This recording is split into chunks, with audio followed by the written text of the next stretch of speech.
Alléluia. Gloire au Seigneur. On va prier pour le message de ce matin. Seigneur, nous te bénissons et nous te rendons toute la gloire. Merci pour ton amour et pour ta fidélité. Merci Seigneur pour tous tes bienfaits. Gloire à toi. Élévation, magnificence. Merci pour ton règne qui vient dans nos vies. Seigneur, nous sommes conscients, Père, que tu nous te prépares afin de te rencontrer. Seigneur, travaille dans nos cœurs, travaille dans nos vies. Nous avons besoin de toi. Merci Seigneur. Gloire à toi. Au nom de Jésus. Amen. Amen. Alléluia. Bien, ce matin, on va donc parler d'un thème, un thème très très important pour l'Église. Souvent, il y a beaucoup d'amalgames. On va parler donc des 7 faits de l'Éternel. Alléluia. Et sans plus tarder, prenons nos Bibles dans le livre d'Exode, Exode 5, on va lire le verset 1. Exode 5, verset 1. Si quelqu'un peut nous accompagner dans la lecture, s'il vous plaît, avec le micro. Exode 5, verset 1. Amen. Amen. Moïse et Aaron se rendirent ensuite auprès de Pharaon et lui dirent: Ainsi parle l'Éternel, le Dieu d'Israël, laisse aller mon peuple pour qu'il célèbre au désert une fête en mon honneur. Alléluia. C'est une recommandation du Seigneur. Dieu a donné donc un message à Aaron et à Moïse d'aller demander à Pharaon de laisser son peuple sortir de l'Égypte afin d'aller l'adorer au désert. Ça, c'était une recommandation du Seigneur. On va lire maintenant Lévitique 23. Aujourd'hui, on va beaucoup lire parce que c'est un thème très, très, très important. Beaucoup d'amalgame dans les églises. Et voici pourquoi nous avons besoin, en tant qu'enfants de Dieu, nous avons besoin vraiment d'être éclairés. Donc, Lévitique 23, lisons à partir du premier verset, s'il vous plaît. L'Éternel parla à Moïse et dit: Oui. Parle aux enfants d'Israël et tu leur dis: les fêtes de l'Éternel que vous publierez seront de saintes convocations. Voici quelles sont mes fêtes. Oui. Donc, le Seigneur, merci. Le Seigneur révèle à Moïse des fêtes qui vont se passer, où ça? Dans le désert. Mais regardez, au départ, c'était quoi? Dieu avait simplement convoqué son peuple à réaliser une seule fête. Aller l'adorer dans le désert. Mais regardez bien, quand ils arrivent au désert, au lieu que ça soit une seule fête, ça devient 7 fêtes. Amen. Amen. Donc, la première fête, on va lire donc à partir du verset 1 au verset 5. On y va, s'il te plaît. L'Éternel parla à Moïse et dit: Parle aux enfants d'Israël et tu leur diras: les fêtes de l'Éternel que vous publierez seront de saintes convocations. Oui, continue. Voici quelles sont mes fêtes. On travaillera 6 jours, mais le 7e jour est le sabbat, le jour du repos, il y aura une sainte convocation. Vous ne ferez aucun ouvrage, c'est le sabbat de l'Éternel dans toutes vos demeures. Voici les fêtes de l'Éternel, les saintes convocations que vous publierez à leur temps fixé. Le premier mois, le 14e jour du mois, entre les 2 soirs, ce sera la Pâque de l'Éternel. Donc, voici la première fête que Dieu demande donc au peuple d'observer. C'est la fête des Pâques. Amen. On va voir la deuxième fête, du verset 6 au verset 8. Et le 15e jour de ce mois, ce sera la fête des pains. Donc, 15 jours après, ça sera la fête vas-y. Sans levain. La fête des pains sans levain. Regardez, écoutez-moi bien. On parle de la Pâque. La première fête, c'était la Pâque. La deuxième fête, c'est le pain sans levain. Tout ça, ça a des significations. Continue. En l'honneur de l'Éternel. Vous mangerez pendant 7 jours des pains sans levain. Ils mangeront pendant 7 jours des pains sans levain. Oui. Le premier jour, vous aurez une sainte convocation. Vous ne ferez aucune œuvre servile.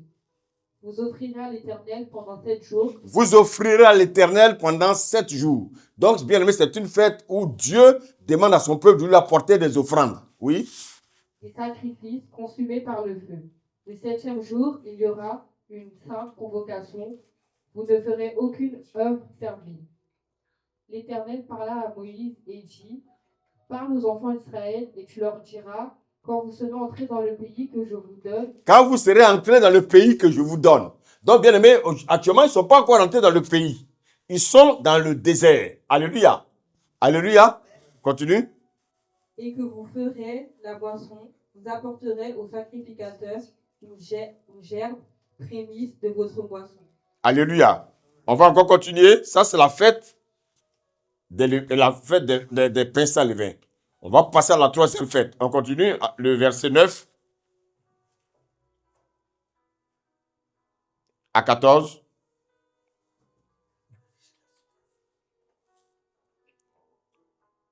Amen. Amen, oui. L'Éternel parla à Moïse et dit, parle aux enfants d'Israël et tu leur diras, quand vous serez entrés dans le pays que je vous donne et que vous y ferez la boisson, vous apporterez au sacrificateur une gerbe prémisse de votre moisson. Il agitera de côté et d'autre la gerbe devant l'Éternel afin qu'elle soit agréée. Le sacrificateur l'agitera de côté et d'autre le lendemain du sabbat. Le jour où vous agiterez la gerbe, vous offrirez en holocauste à l'Éternel un agneau sans défaut. Vous y joindrez une offrande de 2/10 de fleurs de farine pétrie à l'huile comme offrande consumée par le feu, une agréable odeur à l'Éternel. Et vous ferez une libation d'un quart de vin. Vous ne mangerez ni pain, ni épis, rôtis ou broyés jusqu'au jour même où vous apporterez l'offrande à votre Dieu. C'est une loi perpétuelle pour vos descendants dans les lieux où vous habiterez. Alléluia. Donc, vous voyez que la quatrième fête, c'est la fête de la Pentecôte. La troisième fête, excusez-moi. La troisième fête, c'est la fête des prémices. Alléluia. Tout ça, ça a des significations. Je veux que vous suivez. Concentrons-nous, suivons, parce que c'est très, très important ce que nous sommes en train d'enseigner ce matin. Alléluia. Donc, après la fête de la Pentecôte, on va lire donc, en fait des prémices, pardon, on va lire maintenant Lévitique 23, du verset 15 au verset 22. On y va? Depuis le lendemain du sabbat, du jour où vous apporterez la gerbe qui sera agitée de côté et d'autre, vous contemplerez 7 semaines entières, vous contemplerez 5 jours jusqu'au lendemain du 7e sabbat, et vous ferez à l'Éternel une offrande nouvelle. Vous apporterez de vos demeures 2 pains pour qu'ils soient agités de côté et d'autre. Ils seront faits avec 2/10 de fleurs de farine et cuits avec du levain. Ce sont les prémices à l'Éternel. Ce sont les prémices à l'Éternel. Alléluia. Continue. Outre ces pains, vous offrirez en holocauste à l'Éternel 7 agneaux d'un an sans défaut, un jeune taureau et 2 béliers. Vous y joindrez l'offrande et la libation ordinaire comme offrande consumée par le feu d'une agréable odeur à l'Éternel. Vous offrirez un bouc en sacrifice d'expiation et 2 agneaux d'un an en sacrifice d'action de grâce.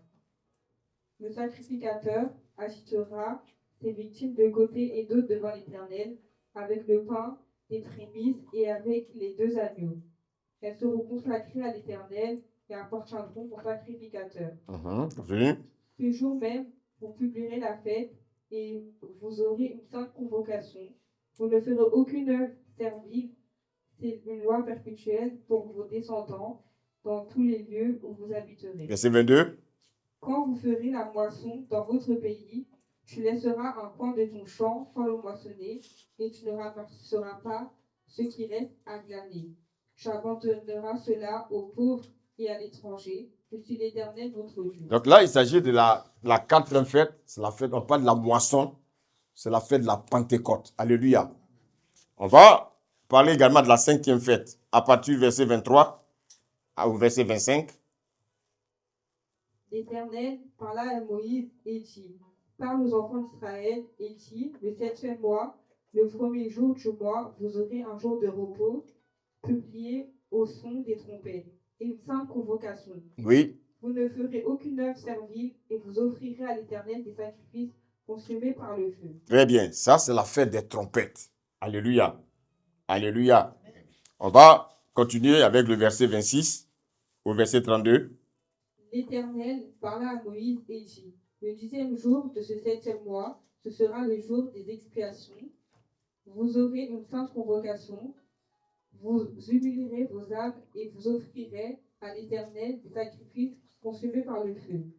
Vous ne ferez aucun ouvrage ce jour-là, car c'est le jour des expiations, où on doit être fait pour vous l'expiation devant l'Éternel votre Dieu.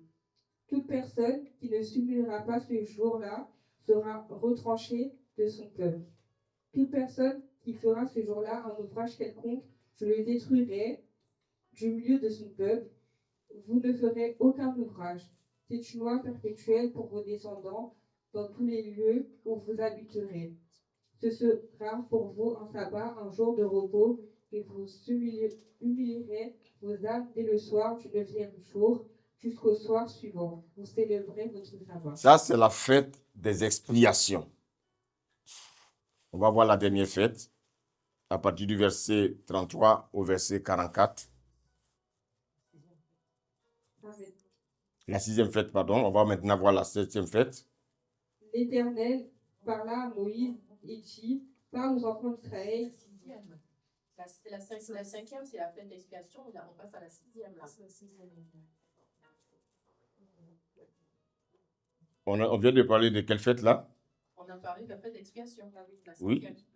Non, là, parce que là, tout à l'heure, excusez-moi, tout à l'heure, j'ai parlé de la fête des trompettes. Trompette, oui. Si. Oui, j'ai parlé de la fête des trompettes. C'est la 5e. Alléluia. La fête des trompettes, c'est du verset 15 au verset, du verset 23 au verset 25. D'accord? Et les expiations, c'est verset 26 à 32. On va voir maintenant la dernière fête, c'est du verset 33 au verset 44. Amen. Alléluia. C'est vrai, je sais qu'il y a beaucoup à lire. C'est vrai que ça... On continue? On va-y. L'Éternel parla à Moïse et dit, parle aux enfants d'Israël et dit, le 15e jour de ce 7e mois, ce sera la fête des tabernacles, en l'honneur de l'Éternel, pendant 7 jours. Le Oui. premier Très bien. Donc là, il s'agit de la fête des tabernacles. Vous voyez que on va essayer de répertorier tout ce qu'on a dit. La première fête, c'est là, la fête de la Pâque. La deuxième fête, le pain sans levain, merci. La troisième fête, les prémices. La quatrième fête, la Pentecôte, la moisson, merci. La 5e fête, la trompette. La 6e fête, l'expiation. Et la dernière fête, c'est tabernacle. Savez-vous que toutes ces fêtes-là, Dieu va les repartir en 3 groupes. Prenons Deutéronome 16. Deutéronome 16, on va lire le verset 1 à 8, s'il vous plaît. Amen. Amen. Observe le mois des épis et célèbre la Pâque en l'honneur de l'Éternel, ton Dieu, car c'est dans le mois des épis que l'Éternel, ton Dieu, t'a fait sortir d'Égypte pendant la nuit. Tu sacrifieras la Pâque à l'Éternel, ton Dieu, Oui, des victimes de menu et de gros bétail, oui, dans le lieu que l'Éternel choisira pour y faire résider son nom. oui. Pendant la fête, tu ne mangeras pas du pain levé. Donc, vous voyez que là, on parle de la Pâque, on parle du pain levé. Donc, pain sans levain. Amen. Donc, première fête, la Pâque. La deuxième fête, c'est le pain sans levain. Continue. Mais tu mangeras 7 jours de pain sans levain, du pain d'affliction, Oui, car c'est avec précipitation que tu es sorti du pays d'Égypte. c'est avec précipitation que tu es sorti du pays d'Égypte. Oui. Il en sera ainsi afin que tu te souviennes toute ta vie du jour où tu es sorti du pays d'Égypte. On ne verra point chez toi de levain Oui. dans toute l'étendue de ton pays Mhm. pendant 7 jours, et aucune partie des victimes que tu sacrifieras le soir du premier jour ne sera gardée pendant la nuit jusqu'au matin. Mhm. Tu ne pourras point sacrifier la Pâque dans l'un quelconque des lieux que l'Éternel ton Dieu te donne pour demeure. Alléluia. Donc, regardez bien la répartition. Cette fête de l'Éternel répartie en 3 groupes. Comment si vous pouvez noter tout ça, ça va vraiment vous aider. Notez. Amen. Donc, les 3 premières fêtes, on a la fête de la Pâque, la fête des pains sans levain, et puis la fête des prémices. Voici les 3 premières fêtes. Ces fêtes étaient célébrées au 3e mois de l'année. C'est-à-dire, on appelait cette année le mois de Nissan. Donc, vous voyez qu'en fait, ces 3 fêtes étaient célébrées au 3e mois de l'année. Il faudra retenir cela. Vous voyez, la semaine dernière, l'Église dit avoir observé la fête des Pâques.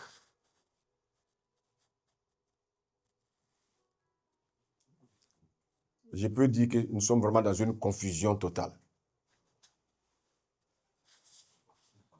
Est-ce que la fête des Pâques, nous en tant que chrétiens, devons la célébrer? Dieu va nous répondre au fur et à mesure. Alléluia. Alléluia. La deuxième répartition de ces fêtes, il y a la fête de la Pentecôte, mais qui est célébrée au 4e mois de l'année.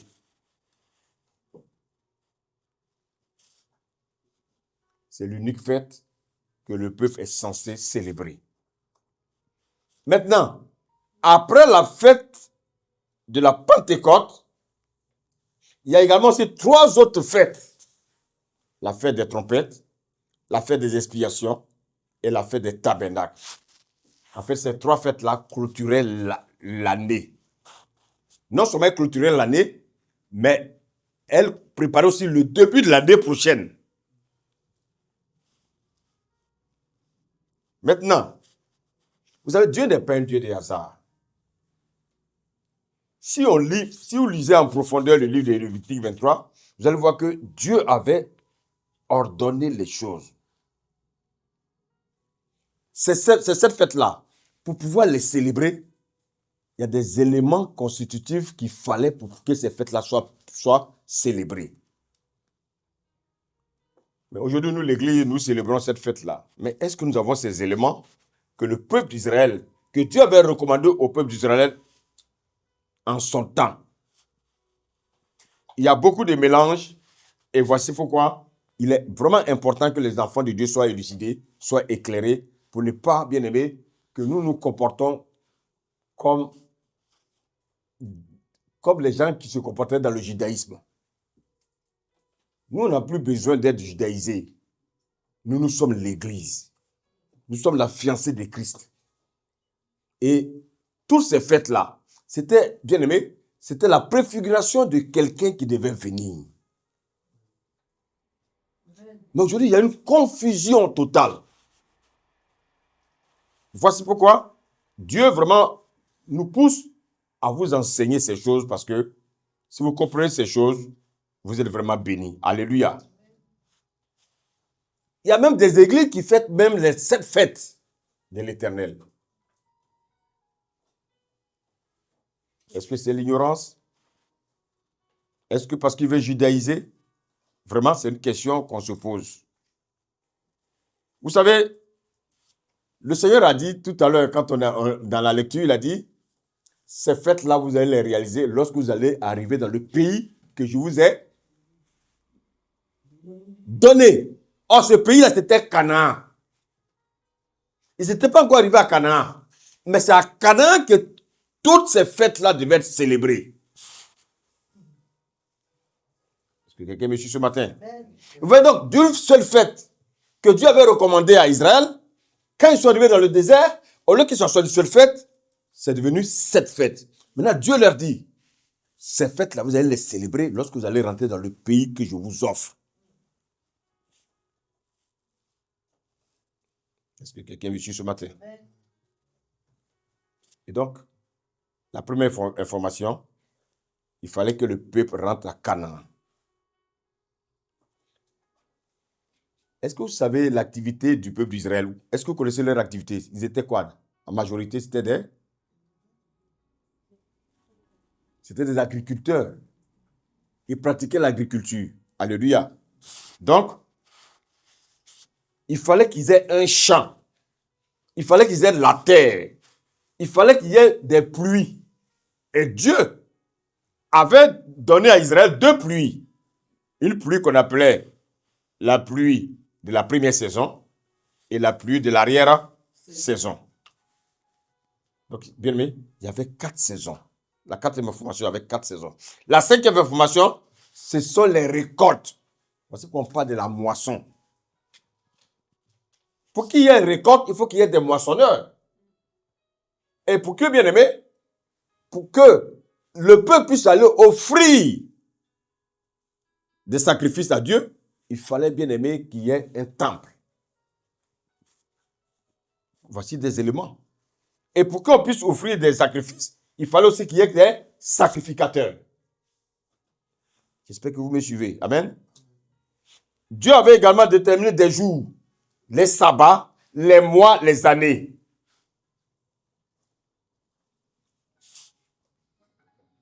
Mais bien aimé, si ces éléments n'étaient pas réunis, le peuple ne pouvait pas, bien aimé, célébrer ces fêtes-là. Maintenant, la question qu'on se pose, si aujourd'hui l'Église organise ses fêtes, elle célèbre ses fêtes, est-ce qu'il respecte ce que Dieu avait recommandé au départ au peuple d'Israël? Vous savez, dans la Bible, il est question du Tanakh. Le Tanakh, c'est l'Ancienne Alliance. Et puis les questions, bien aimées, de la Nouvelle Alliance. Donc, nous avons 2 testaments. Alléluia. Lorsque Dieu a promulgué la loi portant sur la célébration de ces différentes fêtes, l'Église n'existait pas. L'Église n'existait pas.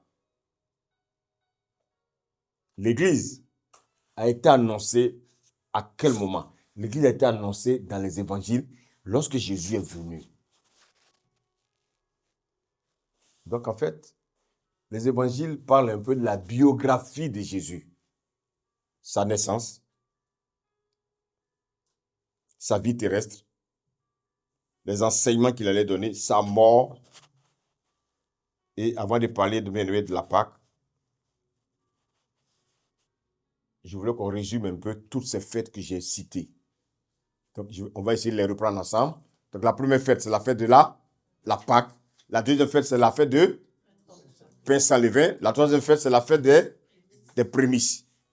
Maintenant, il y a une 4e fête qui joue un peu le pont entre ces 2 catégories de fêtes-là. Les 3 premières fêtes. La 4e fête, la fête de la Pentecôte. La 5e fête, c'est la fête des trompettes. La 6e fête, c'est la fête des l'expiation. Et la dernière fête, la fête des tabernacles. Alors, regardez bien. Pourquoi on parle de la fête des prémices? Quel est le lien entre la fête des prémices et Christ, et Jésus-Christ? On va lire 1 Corinthiens 15 et vous allez comprendre. 1 Corinthiens 15, verset 20.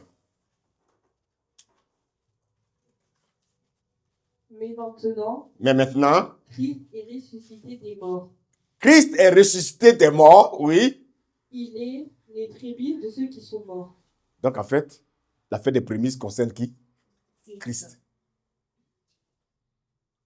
C'était des choses que Dieu enseignait à son peuple par rapport à Christ qui devait venir.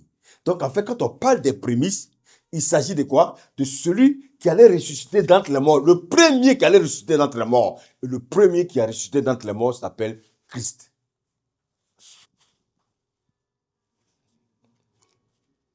Est-ce que c'est bon? Ensuite, après la fête des prémices, il y avait une autre fête. C'était quoi? La Pentecôte. La Pentecôte signifie quoi? La Pentecôte, on appelle encore ça la fête de la semaine.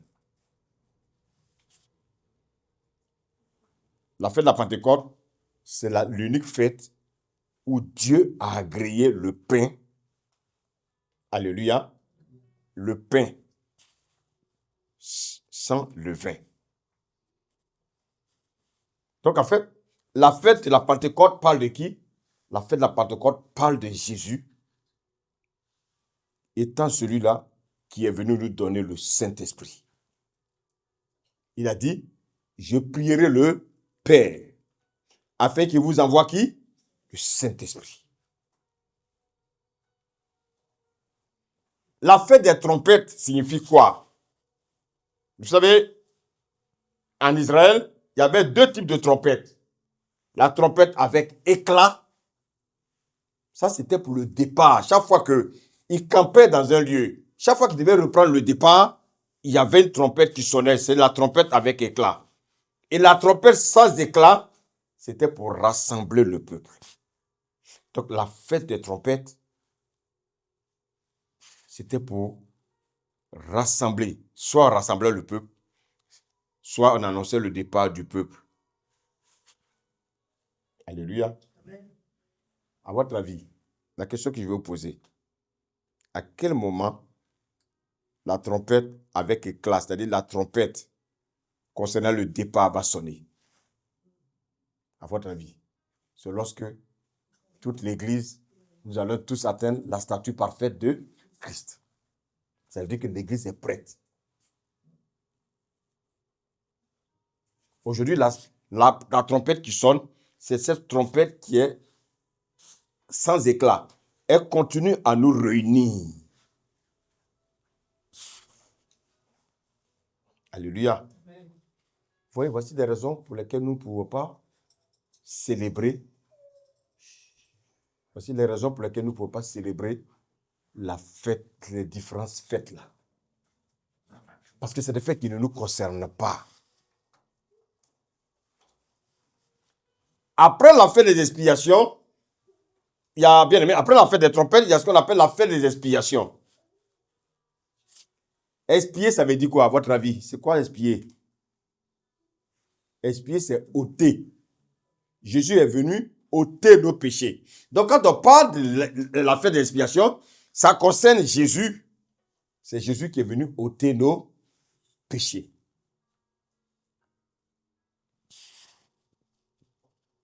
Alléluia.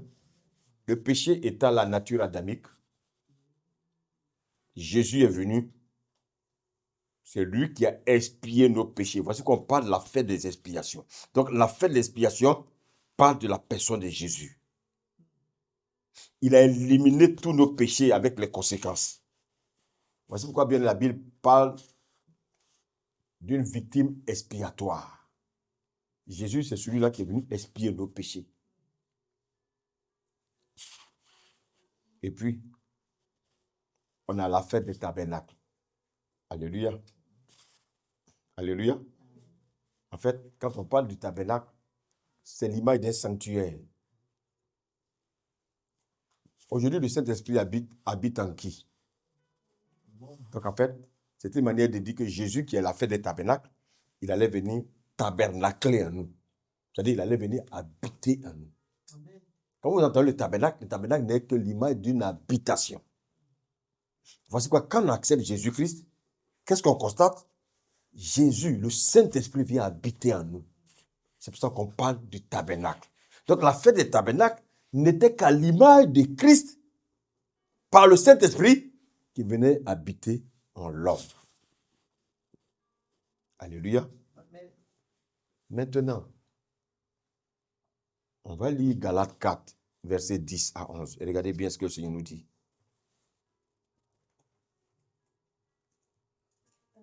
Amen. Vous observerez les jours, les mois, les temps et les années. Je crains d'avoir inutilement travaillé pour vous. Vous voyez, le Seigneur, Paul ici rappelle à l'Église. Il dit, mais il y a quelque chose que je ne comprends pas. Vous savez que la première Église était composée seulement que de Juifs. Mais en fait, les Juifs n'ont même pas compris pourquoi Jésus est venu. L'Église était là, mais ils continuaient à judaïser.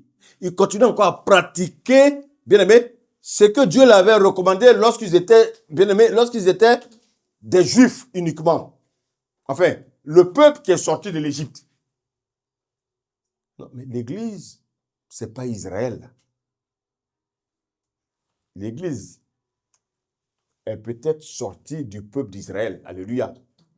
Mais aujourd'hui, il faut que nous comprenions que l'Église n'a rien à voir avec Israël. Amen. Malheureusement, le seul qui a compris le message de Christ, c'était l'apôtre Paul. Quand l'apôtre Paul est venu, même les pierres là, ils étaient encore dans le judaïsme. Ils étaient encore, c'est vrai, ils obéissaient à ce que Dieu leur disait. Mais en même temps, ils rajoutaient aussi leur tradition. Et donc, chaque fois, Paul était obligé de les ramener pour leur dire, écoutez, vous ne pouvez pas continuer à judaïser les gens. Christ est venu pour nous libérer de tout ça. Alléluia. Alléluia.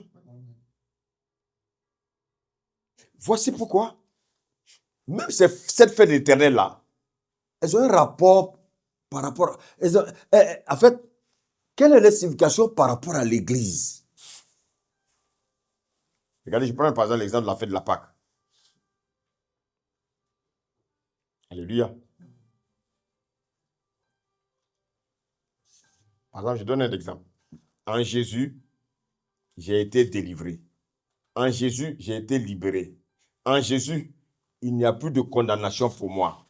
Voici qu'on dit Christ est ma Pâque. Christ est allé à la croix pour que je sois libéré. Aujourd'hui, je vais parler de la Pâque, mais je veux simplement, je suis en train de déblayer un peu le terrain, déjà pour que vous compreniez ce que signifient les 7 fêtes-là qu'on vient d'énoncer et comprendre leur signification. Alléluia. La deuxième fête, la fête des pains sans levain par rapport à l'Église. Le Seigneur a dit de ne pas observer les jours et les mois. À votre avis, l'Église, pour l'Église, la fête des pains sans levain signifie quoi à votre avis? On dit la fête des pains sans levain. La fête des pains sans levain signifie pour nous chrétiens que nous marchons en nouveauté de vie. C'est-à-dire, j'ai la nouvelle vie. Et cette nouvelle vie-là, elle est éternelle en Jésus. Donc, je n'ai pas besoin d'observer la fête de Pâques, ni les pains sans levain. La fête des prémices pour nous représente quoi? Alléluia. Tout à l'heure, j'ai dit quoi? Jésus était les prémices de ceux qui sont morts. Donc aujourd'hui, la fête des prémices, ça représente quoi pour nous? Nous avons la victoire sur la mort. Alléluia. La mort physique, la mort, bien aimé, la deuxième mort, la mort, elle m'appelle adamique, la mort comme la mort qui est l'image de Satan. Non. Tous ceux qui sont en Jésus dominent sur la mort dans tous ses aspects. Maintenant, que représente la fête de la Pentecôte pour l'Église? La fête de la Pentecôte, bien aimé, pour nous, les rachetés, représente en réalité quoi? L'habitation, en fait, la venue du Saint-Esprit en nous. Donc, pour nous, Église de Dieu, la Pentecôte signifie simplement j'ai été agréé des péchés et le Saint-Esprit habite en moi. C'est ça la fête de la Pentecôte. La fête des trompettes, elle représente pour l'Église le fait qu'en Jésus, nous ne sommes plus dispersés. Est-ce que vous savez que nous étions dispersés? Et la fête de la trompette,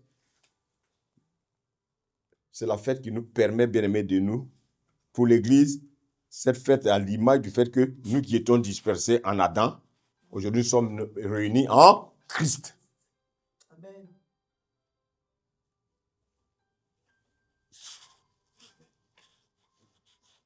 Alléluia. Maintenant, la fête des expiations, pour nous, l'Église, c'est quoi? Pour les rachetés que nous sommes. Quand bien même, nous ne sommes pas censés observer ces fêtes. La fête des expiations nous rappelle qu'en réalité, on ne parle pas d'expier, non. Donc pour l'Église, la fête d'expiation nous enseigne que tous nos péchés ont été expiés. Merci. Merci.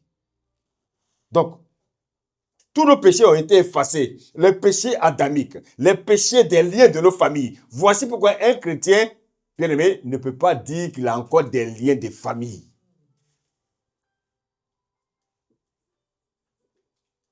Satan ne peut plus dominer sur nous. Les démons ne peuvent plus dominer sur nous. Voici pourquoi, bien-aimé, cette fête-là vient nous dire qu'on ne doit plus vivre dans la culpabilité. Vous savez, dans les églises, le problème c'est quoi? C'est qu'on aime culpabiliser les gens. Oui, ton problème c'est ton père, ton problème c'est ta grand-mère.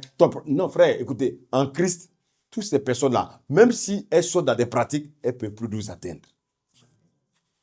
À moins que nous-mêmes nous ouvrons les portes. Alléluia. Donc en Christ, mes péchés ont été abolis. Donc en fait, la fête des tabernacles représente pour toi en tant que chrétien, elle signifie simplement que tu as reçu le Saint-Esprit qui habite en toi. Nous sommes appelés à triompher. Alléluia.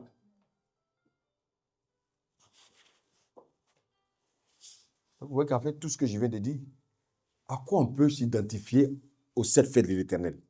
Les 7 fêtes de l'Éternel, bien-aimés, nous identifient spécifiquement à Christ. C'est l'identité en Christ. C'est notre position en Christ. Ce que Christ était pour nous. L'œuvre de la croix. Les 2 facettes de la croix. Jésus était pour nous. Alléluia. À la croix, à travers ces 7 fêtes, Jésus était quoi pour nous? Il était celui-là qui devait venir nous sauver, nous libérer, bien-aimés, de nos liens, des liens familiaux, qui devait venir nous libérer des péchés adamiques, qui devait venir nous libérer, bien-aimés, de nos propres péchés qu'on appelle les œuvres de la chair. Alléluia. Et voici pourquoi Paul pourrait dire ceci. Regardez ce que Galates 2, 20 nous dit. Galates 2, 20, on va lire. Quelqu'un va nous lire ça rapidement pour qu'on comprenne. J'ai été crucifié avec lui. Voyez donc, regardez, l'œuvre qui s'est passée à la croix là, voici la finalité. J'ai été crucifié avec Christ. Oui, vas-y. Et si je vis, Si je vis, l'homme de Dieu l'a expliqué la semaine dernière. Et c'était très clair. Si je vis, vas-y. ce n'est plus moi qui vis, Ce n'est plus moi qui vis. c'est Christ qui vit en moi. C'est Christ qui vit en moi. Voici le travail que Christ est venu faire à la croix pour que toi aujourd'hui, alléluia, tu n'es plus dirigé par tes sentiments. Tu n'es plus dirigé par tes sensations. Tu n'es plus dirigé, bien-aimé, par tes pensées. Mais sache que ce n'est plus toi qui vis, mais il y a quelqu'un qui vit en toi. Et celui qui vit en toi, là, il s'appelle Christ.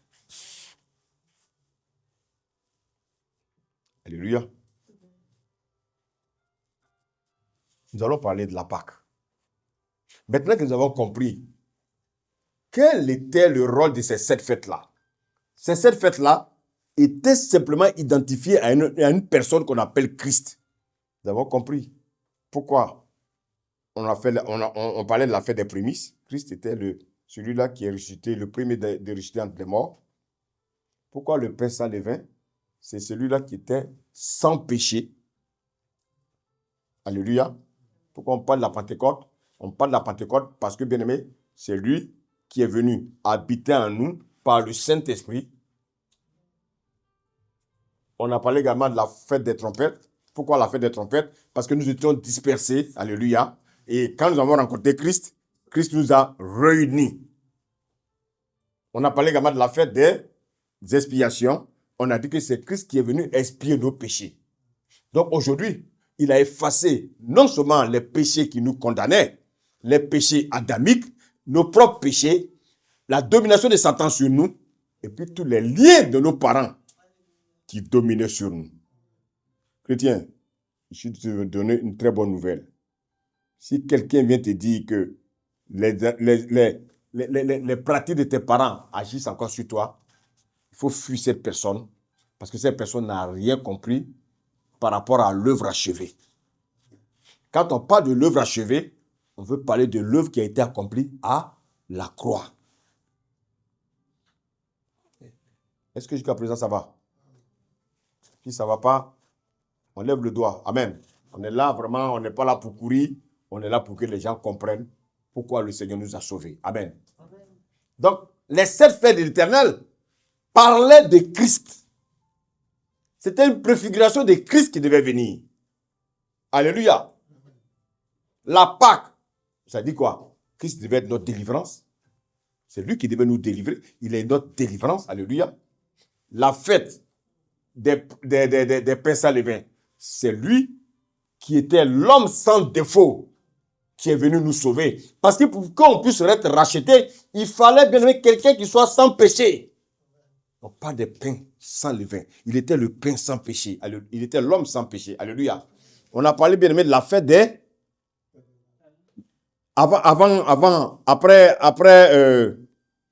Donc j'ai parlé de la Pâque, c'est lui notre délivrance.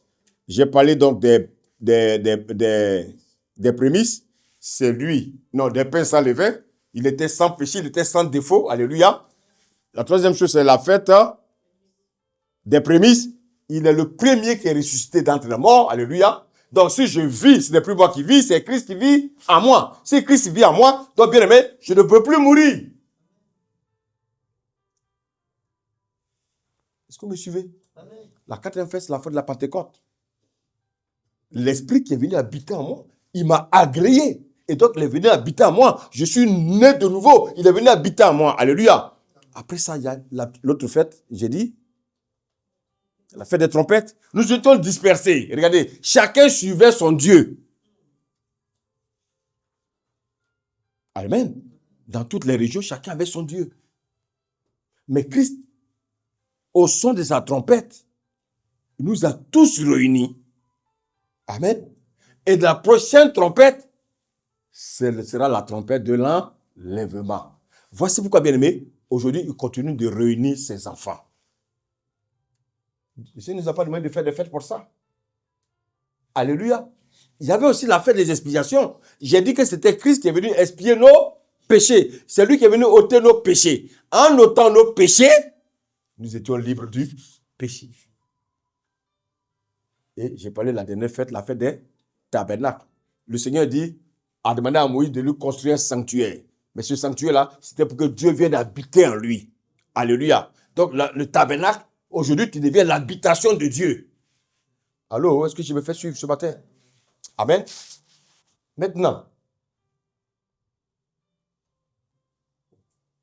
quelque chose va se passer pour ce peuple-là.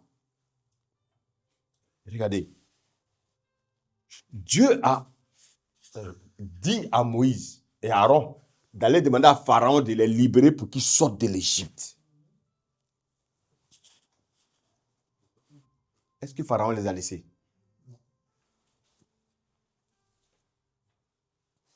Comme ça que le cœur de l'homme est endurci vis-à-vis de la parole de Dieu. C'est dur, le cœur est trop dur. Alléluia. Alléluia.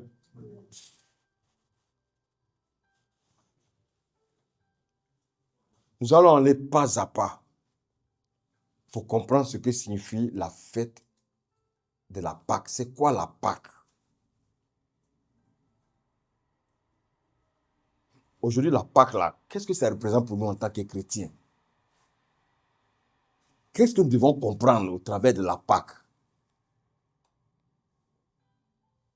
Si nous comprenons ces vérités, nous n'allons pas courir à tout vent de doctrine. Prenons Exode 12.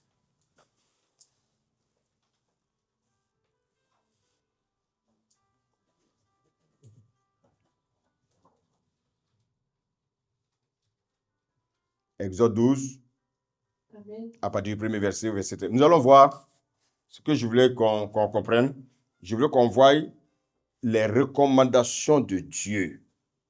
Vous allez voir que Dieu va recommander 14 choses. Et ces 14 choses-là ont une signification aujourd'hui pour nous en tant que chrétiens. Amen. Donc, on va lire à partir du premier verset. Regardez, on y va. L'Éternel dit à Moïse et à Aaron dans le pays d'Égypte, ce mois-ci sera pour vous le premier des mois. Ce mois-ci sera pour vous le premier des mois. Je vais l'expliquer tout à l'heure. Alléluia. Continue. Pour parler à toute l'assemblée d'Israël et dites, le 10e jour de ce mois, on prendra un agneau. Donc, le 10e jour de ce mois, il faut prendre un agneau. Retenons ça. On y va? On prendra un agneau pour chaque famille. OK. Un agneau pour chaque maison. Oui. Si la maison est trop peu nombreuse pour un agneau, on le prendra avec son plus proche voisin. Je vais vous poser une question. Notre Dieu est un Dieu de?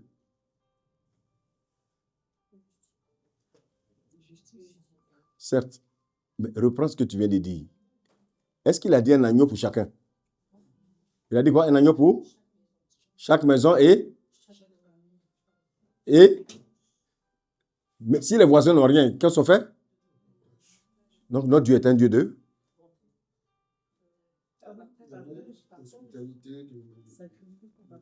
Un Dieu de partage. C'est pour ça que nous, en tant qu'enfants de Dieu, on doit demeurer dans le partage. Un chrétien ne peut pas être égoïste.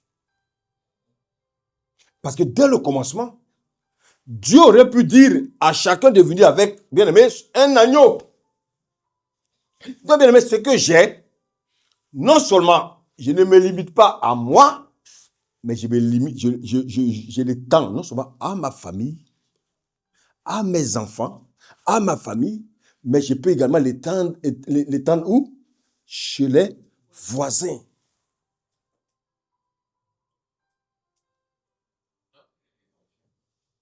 Moi, j'ai des personnes qui sont égoïstes, qui pensent à elles-mêmes. Ces personnes n'ont pas rencontré Christ. Parce que le Seigneur savait que parmi ce peuple-là, alléluia, parmi ce peuple-là, alléluia, parmi ce peuple-là, Dieu savait qu'il y avait des pauvres. Dans l'église, il y a des pauvres. Alléluia. Je vais le lire doucement. Je ne veux pas me précipiter dans ce message-là parce qu'il y a trop de choses à dire. Aujourd'hui, si on ne le termine pas, Dieu va permettre qu'on le termine plus tard. Amen.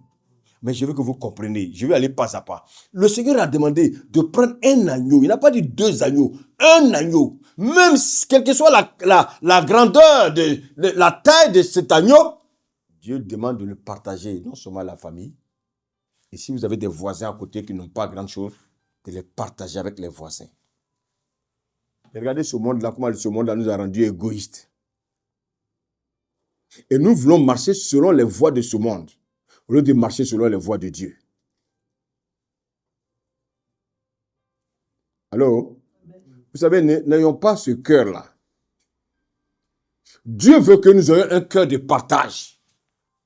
Voici quoi, bien aimé, ici à l'église, nous devons tout partager.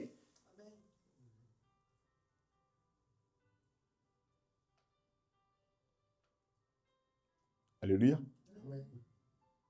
Si tu n'apprends pas à partager maintenant, tu vas partager quand?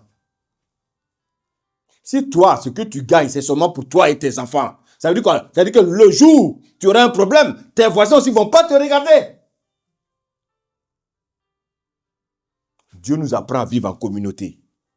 Donc, à ce peuple-là, Dieu va leur dire, prenez un agneau. Je n'ai pas dit 2, il dit un seul agneau. Partagez-le non seulement avec vos familles, mais partagez-le aussi avec ceux qui n'en ont pas. Voilà l'esprit de Dieu. Un Dieu de partage. On continue la lecture, ma fille. Selon le nombre des personnes, vous compterez pour cet agneau d'après ce que chacun peut manger. Ah, continue. Ce sera un agneau sans défaut. Oui. Un agneau sans défaut. On fait penser à quelle fête? Merci, ma fille. Donc en fait, toutes ces fêtes-là étaient à l'image de Christ. Le Seigneur ne nous a pas demandé de faire des fêtes. Il n'a pas de célébrer des fêtes comme les gens le font chaque année. Dieu nous dit simplement que toutes ces fêtes-là n'étaient la préfiguration de ma personne. Alléluia. Continue. Mâle âgé d'un an. Mâle âgé d'un an, oui. Vous pourrez prendre un agneau ou un chevreau. Vous savez pourquoi on parle de l'agneau et des chevreaux? Vous savez à quoi servait le chevreau? Le bouc. Regardez. Quand les gens emmenaient les sacrifices, on transférait les péchés sur le bouc. Le bouc Azazel qui allait dans le désert. Mais ce bouc Azazel là aussi, c'est l'image de Christ. Donc, en transférant les péchés, c'était une manière pour nous de ne pas avoir l'esprit de culpabilité. C'est pour ça que je voulais te dire ce matin que personne ne te culpabilise. Dis Amen. Amen. Si aujourd'hui tu commets un péché, tu as un avocat qui plaide auprès du Père. Mais la seule chose que tu ne dois pas faire, c'est qu'il ne faut pas t'abstenir de te repentir. Allô? Qui ici parmi nous peut dire qu'il ne commet pas d'erreur? Mais il ne faut pas que l'erreur que tu commets devienne une iniquité. Vous savez ce que c'est que l'iniquité? Qu'est-ce que c'est? Ah. Je peux faire. Écoutez, en descendant des escaliers, je peux tomber.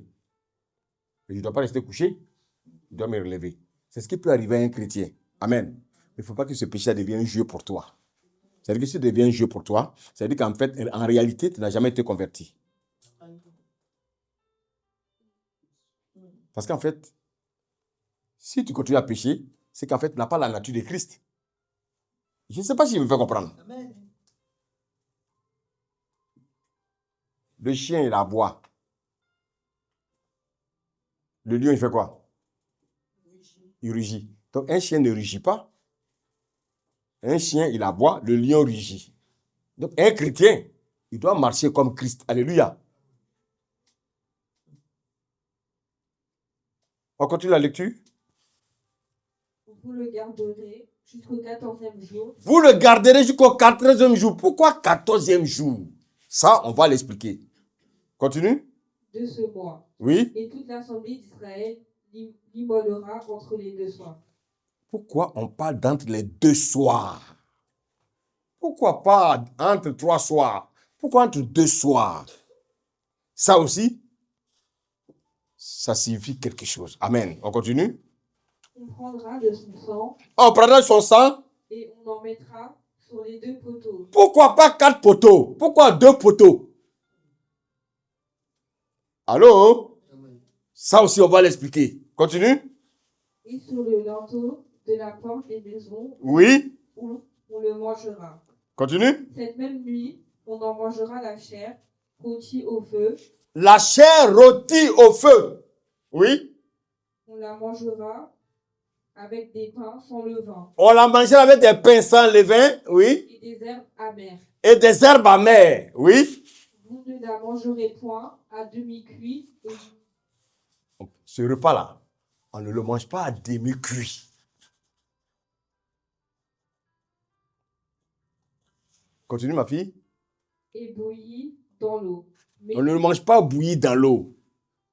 On le mange rôti. Vas-y. Mais il sera rôti au feu. Il sera rôti au feu. Je te vois rire parce que tu comprends ce que ça veut dire.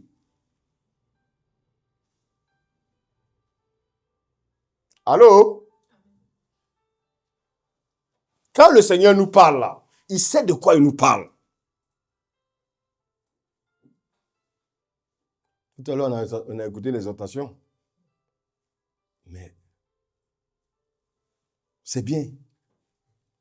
Mais la finalité, c'est de pratiquer. Alléluia. Amen. Est-ce que vous savez pourquoi Dieu nous a sauvés?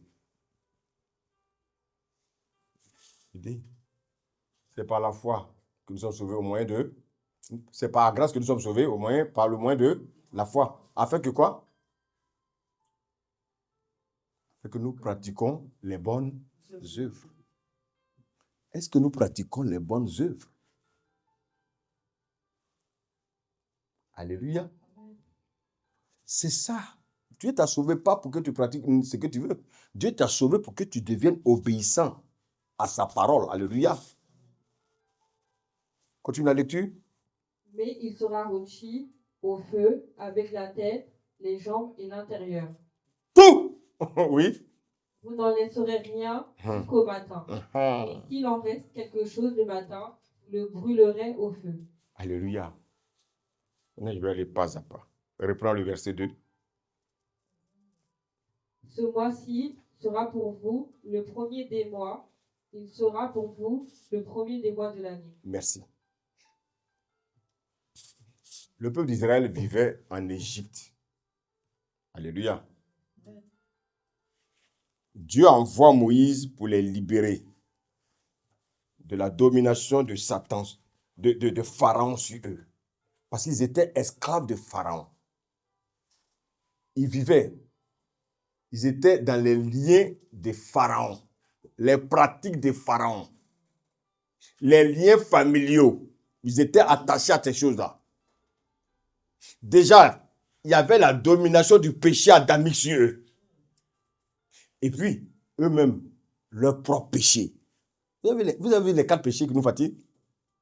Mais en fait, il y a que les 3 sont conséquents d'un seul. Le premier péché, bien-aimé, qui est venu dans le monde, c'est le péché adamique. Qu'on appelle encore quoi?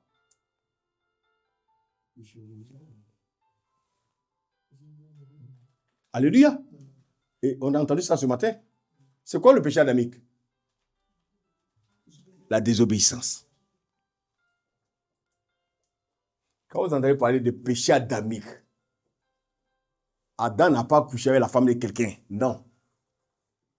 Quand on parle de péché adamique, c'est le péché qu'Adam a commis dans le jardin en désobéissant à la loi de Dieu. La loi que Dieu avait donnée à Adam. Adam n'a pas obéi à cette loi. C'est ça qu'on appelle le péché adamique. Donc le péché adamique n'est rien d'autre que de la désobéissance de la loi. Alléluia. Et ce péché-là a fait que nous aussi, nous avons développé nos propres péchés qu'on appelle les œuvres de la chair. En plus de ça, on a la domination de nos parents, les pratiques de nos parents sur nous. Alléluia. Et puis les démons. Puisque Satan, il n'est pas omniscient, il n'est pas omniprésent. Il envoie ses démons un peu partout en mission pour travailler dans nos vies, pour pouvoir nous attaquer. Mais nous attaquer par rapport à quoi, nous, en tant que chrétiens? Il ne peut plus nous vaincre. Donc, qu'est-ce qu'il va faire? Il va atteindre notre foi. Pourquoi les chrétiens souvent sont découragés? Parce que Satan est en train d'attaquer leur foi. Est-ce que Dieu nous parle ce matin? Frère, c'est bon d'écouter la parole de Dieu. Et la véritable parole de Dieu, celle-là qui peut vous changer, celle-là qui peut vous transformer, et celle-là qui peut, bien aimé, vous sauver. Dites Amen. Amen. Moi, il va aller voir Pharaon. Le Seigneur dit de laisser aller son peuple. Pharaon va refuser. Vous savez ce que Dieu va faire? Dieu va multiplier les prodiges. Il va multiplier, bien aimé, les plaies. Amen. Amen. Mais, vous savez tout à l'heure, quand tu as lu, relis-moi le verset 2 là, s'il te plaît. Ce mois-ci sera pour vous le premier des mois. Il sera pour vous le premier des mois de l'année. Il sera le premier des mois de l'année. On va revenir à ça, mais lis le verset 2. Oui, le verset 2, oui. Le verset qui suit. Parlez à toute l'assemblée d'Israël. Oui. Et dites. Dites. Le 10e jour de ce mois. Le 10e jour. Je parle du chiffre 10. Le 10e jour. Alléluia. Vous savez combien de plaies il y a eu en Égypte? Il y a eu combien? 10. La 10e plaie, c'était quoi? Vous savez ce que c'était la 10e plaie? La 10e plaie, il fallait exterminer tous les premiers-nés.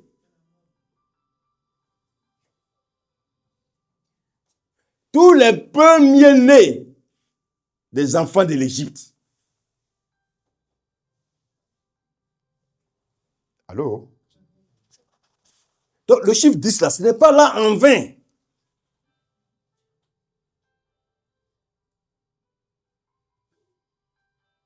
Le chiffre 10. C'est la 10e plaie où le peuple Israël devait être, les premiers-nés devaient être tués.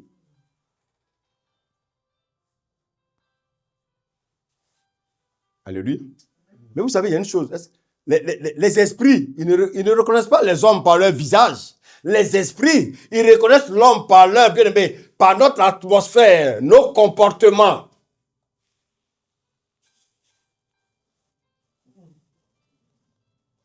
Et comme Dieu sait que l'esprit, il ne reconnaît pas les visages, il ne reconnaît pas les nationalités, qu'est-ce que Dieu va faire? Dieu va demander à chacun.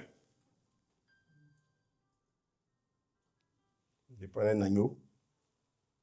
Cet agneau-là, quand il va l'égorger, de prendre le sang. Parce que les esprits ne reconnaissent que le sang. Quand l'esprit de mort passera, toutes les maisons où il y a le sang, il va passer outre. C'est ça la Pâque, passer outre. Passer outre. Pessa, passer outre. Ça dit quoi? Libérer, délivrer. Épargner. Alléluia. Amen. Épargner. C'est ça la Pâque. Alléluia. Amen. Les esprits reconnaissent le sang. Ils ne reconnaissent pas les personnes. Alléluia. Ils reconnaissent, bien aimé, les caractères des gens. Pour cela, Dieu va leur recommander un repas. Il va dire, faites ce repas-là. Si vous le faites comme je vous le demande, vous allez vivre. Si vous le faites, vous ne le faites pas comme je vous le demande, vous allez périr. Vivre ou périr. Alléluia. Donc en fait, les enfants d'Israël étaient sous le contrôle du peuple de Pharaon. Ils étaient sous nous. Mais il y a une chose. Alléluia. Relis-moi le verset 2 là, s'il te plaît. Regardez, je reviens là. Vous voyez, je chevauche un peu parce que il y a trop d'éléments à comprendre ici. Vas-y. Ce mois-ci sera pour vous le premier des mois. Le premier des mois. Il sera Oui. pour vous Oui. les premiers des mois de l'année. Le premier des mois de l'année. Qu'est-ce que cela veut dire? Le peuple d'Israël, ils étaient sous le système de l'Égypte.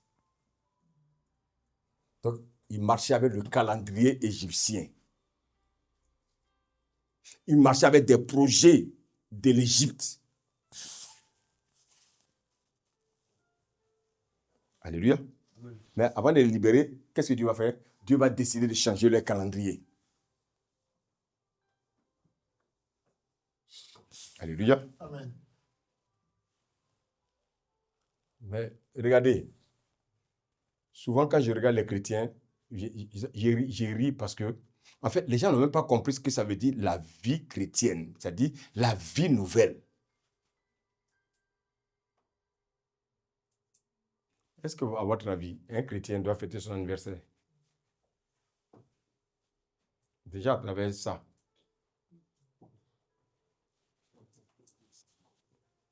Alléluia.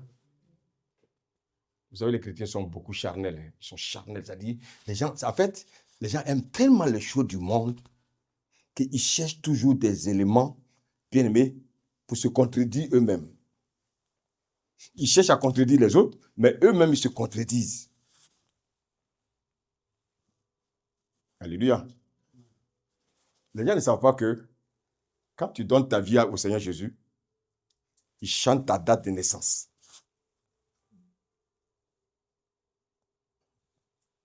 Alléluia. Amen. Alléluia. Ce n'est pas de nouvelle naissance. On ne parle pas de nouvelle naissance. Mais quand tu ne parles de nouvelle naissance, ça veut dire que Dieu change de calendrier. Amen. Alléluia.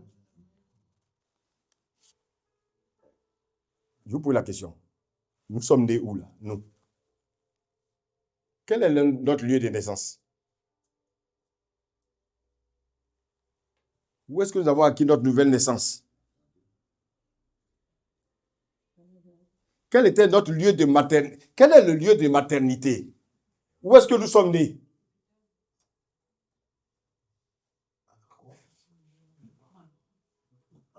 Nous sommes nés à la croix. Amen.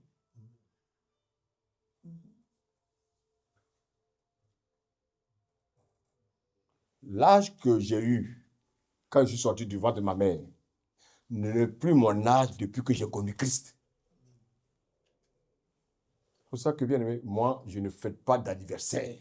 Parce que, bien aimé, je suis au-delà de ça.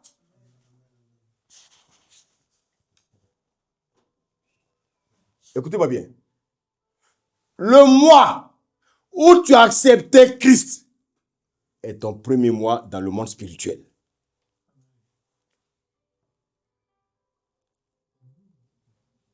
Le mois où tu as commencé à manger la chair de Christ, c'est à partir de là que les anges commencent à compter tes années. Le mois où tu as décidé de naître de nouveau. Alléluia. Ça veut dire quoi? Ça veut dire que tu es mort à ton ancienne vie. Amen. Tu es mort à ton ancienne naissance. Tu es mort à ton ancien monde. Tu es maintenant dans un monde nouveau. Alléluia. Quand tu acceptes Jésus, tu reçois cette nouvelle naissance. Alléluia. Est-ce que quelqu'un me suit ce matin? Amen. Amen. Quand tu acceptes Jésus, tu reçois ce qu'on appelle la nouvelle naissance. Mais Jésus, c'est qui? C'est qui Jésus? C'est la parole de Dieu. À quel moment le peuple d'Israël va naître de nouveau?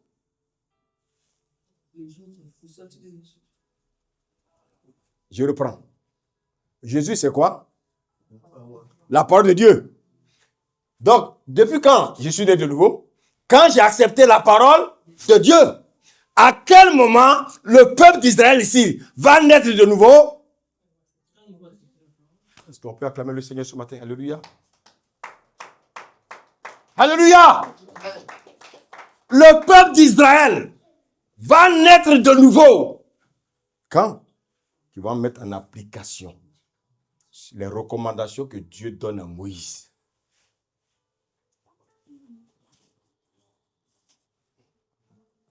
Alléluia. Amen. Alléluia. Maintenant, je vous pose la question. Les gens qui ont 60 ans, 70 ans, et les bébés qui avaient, et les enfants qui avaient peut-être 15 ans,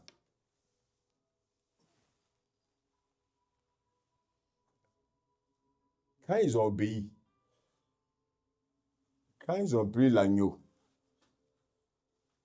alléluia, quand ils ont mis le sang sur les linteaux, ils venaient d'acquérir quoi? Leur nouvelle naissance. Donc, ça veut dire quoi? Ils ont tous le même âge.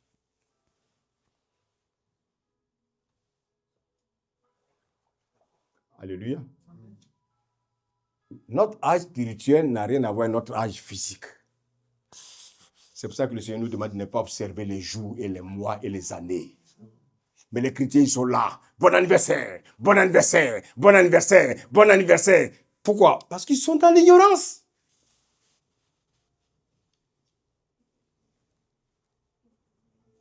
Alléluia. Alléluia.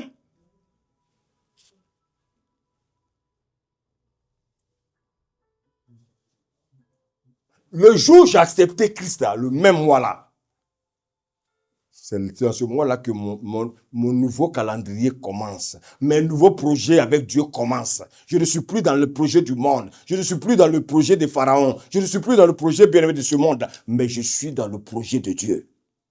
Parce que Dieu change ma date de naissance. Dieu leur donnait un nouveau calendrier. Une nouvelle naissance. Lorsqu'on naît de nouveau, on n'est plus, bien-aimé, une ancienne créature. Pourquoi on dit que Jésus est l'ancien des âges? Il est esprit. Donc quand tu nais en esprit, tu ne peux pas avoir le même âge que quand tu es là. Pourquoi les Juifs voulaient tuer Jésus? Quand Jésus a dit, mais Abraham là, Abraham que vous adorez là, mais Abraham me connaissait. Mais il a vu où? Mais il dit, mais toi tu n'as même pas 50 ans. Mais Jésus parlait de quelque chose de spirituel. Nous les chrétiens, nous sommes des hommes spirituels. Nous ne sommes pas des hommes charnels. Voici pourquoi, bien aimé, les choses de ce monde ne doivent pas nous intéresser. Jésus est né de qui? De qui Jésus est né? Il est né de Marie? Non. Il est né de la parole du Saint-Esprit.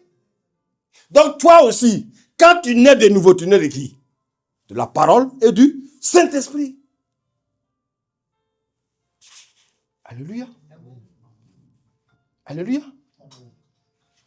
Bien-aimé, regardez bien. Quand on parle de l'homme, on dit l'homme. L'homme, ça concerne qui là? L'homme, ça ne concerne pas ton corps. Quand on dit l'homme, ça concerne ton esprit. Homme là, ça veut dire esprit. Alléluia. Amen. Regardez. Quand on dit que celui qui est né de nouveau, Dieu lui donne un nouvel esprit. Je vous pose la question. Qu'est-ce que ça veut dire?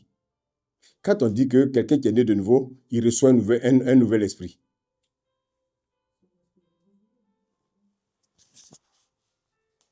C'est très bien ce que tu as dit. Alléluia. Mais en fait, est-ce que normalement,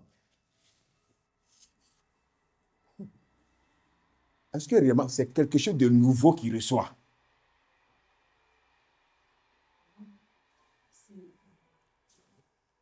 Oui, vas-y, tu es sur le chemin. Est-ce que quand quelqu'un naît de nouveau, c'est un esprit nouveau qu'il reçoit? Ça veut dire quelque chose qu'on vient de lui donner qu'il reçoit? Non. C'est un esprit qui a déjà existé. Alléluia! Donc l'esprit que tu as depuis l'éternité, à cause du péché adamique, ton esprit a été endormi. Lorsque tu acceptes Christ, le Seigneur ne fait que d'amener ce qui a déjà existé. C'est une restauration. C'est pour ça qu'on parle de la régénération. L'esprit, il est là. Mais maintenant que tu es né de nouveau, le Seigneur ne fait que ramener ton esprit qui existait, l'esprit qui était endormi. Dieu ne fait que lui donner, bien-aimé, la vie. Alléluia. Le péché est endormi. Quand tu acceptes Christ, le Seigneur te redonne ton esprit. Alors, donc c'est quoi le premier mois de l'année pour toi? Le premier mois de l'année pour toi, c'est le jour où tu vas expérimenter la Pâque.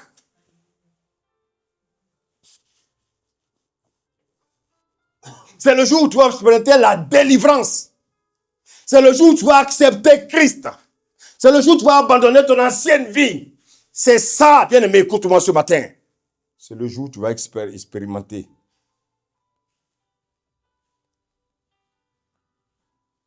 ta nouvelle naissance. Alléluia. Donc, le premier mois de l'année du chrétien, c'est le mois où il va expérimenter sa Pâque. Alléluia. Votre Pâque. Donc, vraiment, quelle est ta véritable date de naissance alors? Quelle est ta date de naissance réelle? On dit dans le monde spirituel, un jour est égal à 1000 ans. Et toi, tu dis que tu as 20 ans. Dieu est en train de dire à ce peuple-là, je vous redonne votre véritable calendrier. Et dans ce calendrier, vous allez voir votre véritable âge. Voici pourquoi un homme spirituel n'est pas n'importe qui. Un homme spirituel, il reçoit des révélations. Un homme spirituel, il guérit les malades. Un homme spirituel, il n'est pas dans les choses de ce monde. Un homme spirituel, j'ai dit un homme spirituel, c'est celui-là, bien-aimé, qui est au-delà des choses de ce monde. Amen. Un homme spirituel, c'est celui-là qui ne marche pas par la vue, mais il marche par une vision. Il marche en s'appuyant sur une vision. La vision divine. Donc, le premier mois de l'année, c'est le mois où tu as accepté Christ. C'est le jour de ta Pâque. C'est le jour de ta délivrance. Le premier mois de ton année, frère, c'est le jour où tu as accepté Christ. Quelle est ta Pâque?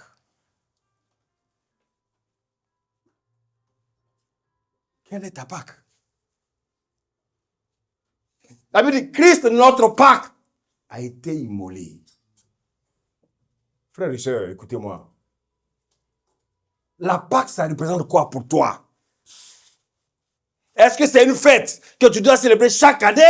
Ou bien, bien-aimé, c'est au-delà d'une fête?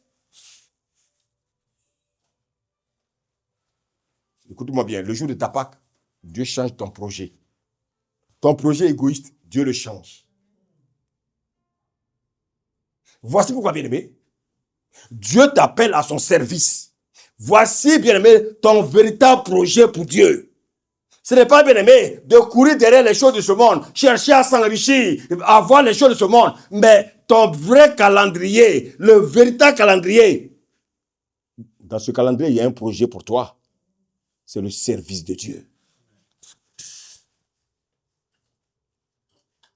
Alléluia. La Pâque, c'est quoi? La Pâque, c'est l'image de la grâce que Dieu te fait. Dieu te fait grâce. Frère, l'ennemi voulait te livrer à la mort. Il voulait te livrer à l'enfer. Dieu te fait grâce. C'est ça la Pâque. Alléluia. Alléluia. Amen.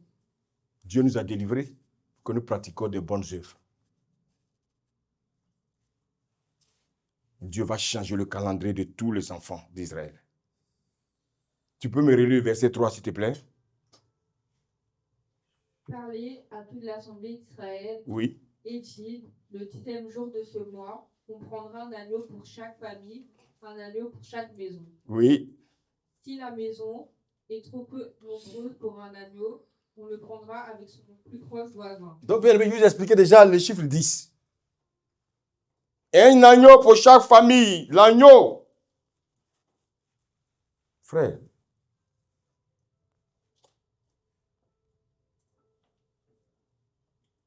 Je l'ai déjà expliqué le chiffre 10. C'est là où la date où les premiers-nés de l'Égypte devaient être capturés et tués. Alléluia. Et ça, ce sont des choses que nous devons comprendre. On lit le verset qui suit. Ce sera un agneau sans défaut. Un agneau sans défaut. Oui, vas-y. Mâle. Âgé d'un an. Âgé d'un an. Regardez bien. Quand vous lisez la parole de Dieu, on vous dit que Jésus, il a été capturé le 10e jour.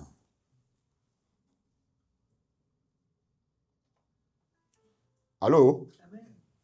Jésus a été pris comme l'agneau là, qui a été pris le 10e jour. C'est le 10e jour avant la Pâque que Jésus a été pris. Alléluia. Amen. Lis la suite, s'il te plaît. Vous le garderez jusqu'au 14e jour. Donc, de 10e jour au 14e jour, ça fait combien de jours? 4 jours. Donc, regardez, l'agneau devait être examiné pendant 4 jours. Et c'est pourquoi? Est-ce que vous savez pourquoi pendant 4 jours?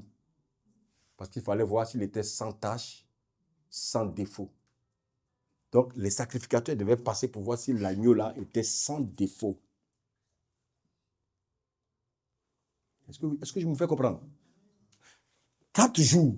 Parce que les gens devaient voir si cet agneau-là était sans défaut. Parce que Dieu n'aime pas les agneaux avec défaut. Il devait être âgé de combien? 1 an. Alléluia. La Bible dit, pas un seul homme, le péché est rentré où? Dans le monde. Donc, à cause de cet homme-là, tout le monde a péché. Donc, vraiment, pour pouvoir racheter l'homme, il fallait un homme qui était sans péché. Voici pourquoi l'agneau devait être sans péché, sans défaut. Donc, pendant 4 jours, on prend le temps de l'examiner. Alléluia. Amen. Alléluia. L'agneau devait être parfait. On dit Christ est notre sacrifice parfait. Il est l'agneau parfait. Parce que Christ était sans défaut. Alléluia. Continue. On dit également, il devait avoir 1 an. N'est-ce pas? Il devait avoir 1 an. Prenons Luc 4. On va lire Luc 4. On va revenir, mais lisons Luc 4, à partir du verset 18.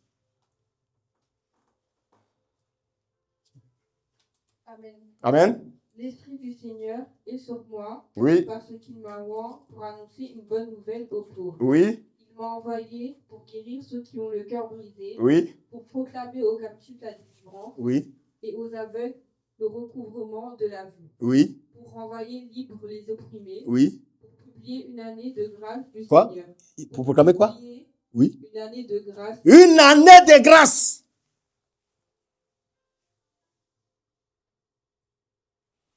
Une année. 1 an. L'agneau devait avoir 1 an. Alléluia. Alléluia. Amen. Nous pour la... Est-ce que nous sommes toujours sur la grâce? Donc nous sommes encore dans l'année de grâce. Christ, c'est lui l'année de grâce. Christ est celui-là qui est l'année de grâce.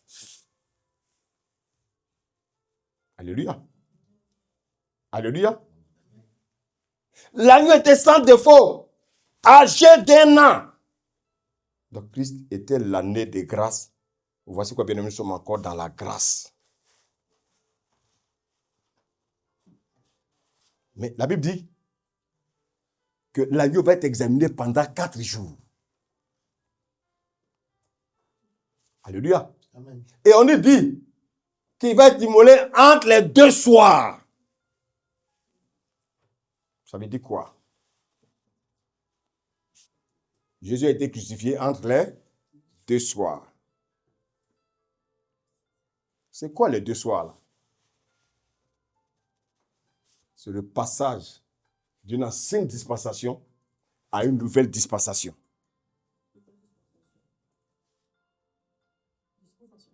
La dispensation de la loi,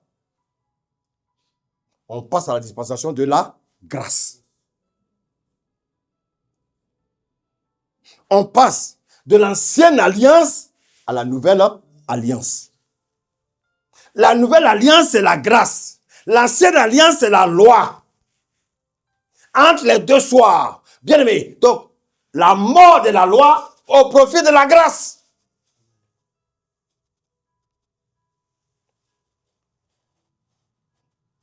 Alléluia. On dit, il fallait mettre le sang entre les 2 poteaux. Alléluia. La croix a combien de poteaux? 2.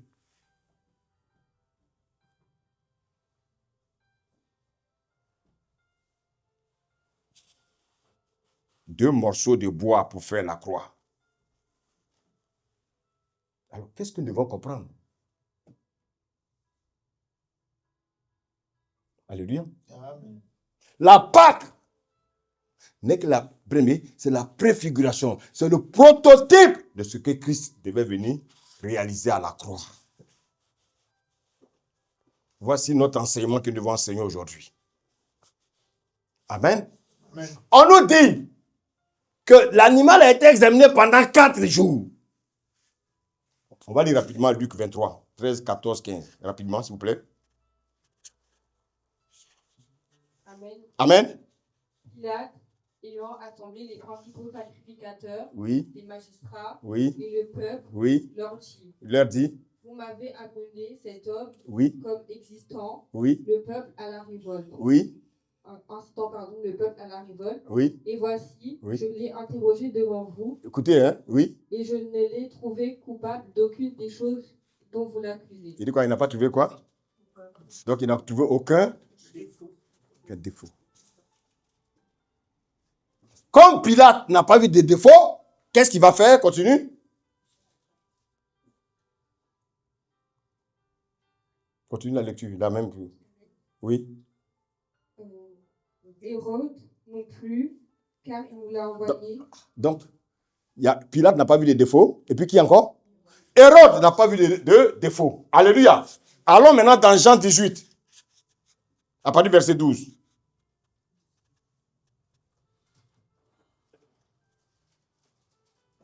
Jean 18, verset 12 à 14. La cohorte, le tribun et les huissiers des Juifs se saisirent alors de Jésus et le lièrent. Ils l'emmenèrent d'abord chez Anne. Donc, après Pilate, après Hérode, ils l'ont emmené chez qui? Anne. Sacrificatrice ou bien sacrificateur. Anne, c'est un sacrificateur. Oui. Car il était le beau-père de Caïphe. Caïphe aussi était un sacrificateur. Ça fait combien? C'est l'image des 4 jours. Donc, Christ est passé entre 4 mains pour qu'on examine pour savoir s'il devait être le sacrifice pour la Pâque. Et comme on n'a trouvé aucun défaut en lui, alléluia, il a été le sacrifice pour la Pâque.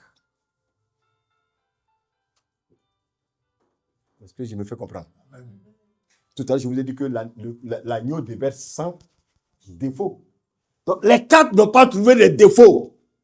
Mais ils ont dit, celui-là, ils n'ont pas trouvé de défauts. Donc, c'est lui qui est l'agneau de Pâques que nous devons sacrifier. Alléluia. Bien-aimé. Maintenant, je veux qu'on lise maintenant. Je vais avancer un peu, puis on va arrêter. On va continuer la semaine prochaine. Lisons à partir du verset 8. Retournons dans Exode 12. Lisons à partir du verset 8.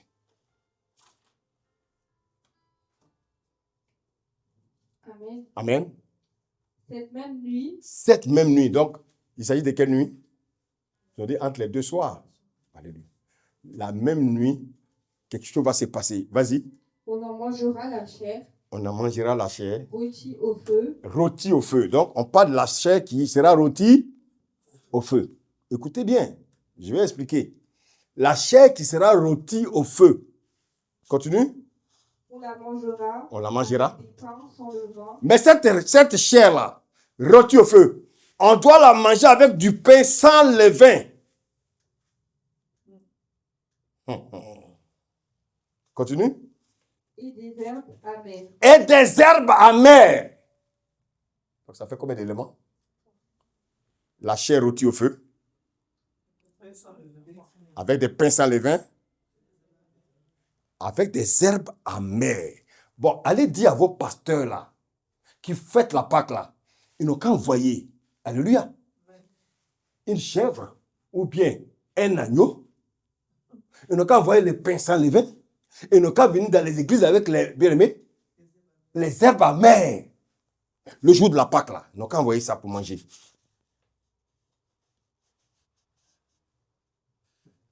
Tu comprends maintenant? Imaginez-vous, chaque Pâque on vient avec tout ça à l'église, puis on mange en mer. Les gens n'ont pas compris ce que Jésus voulait nous enseigner. Alléluia. Amen.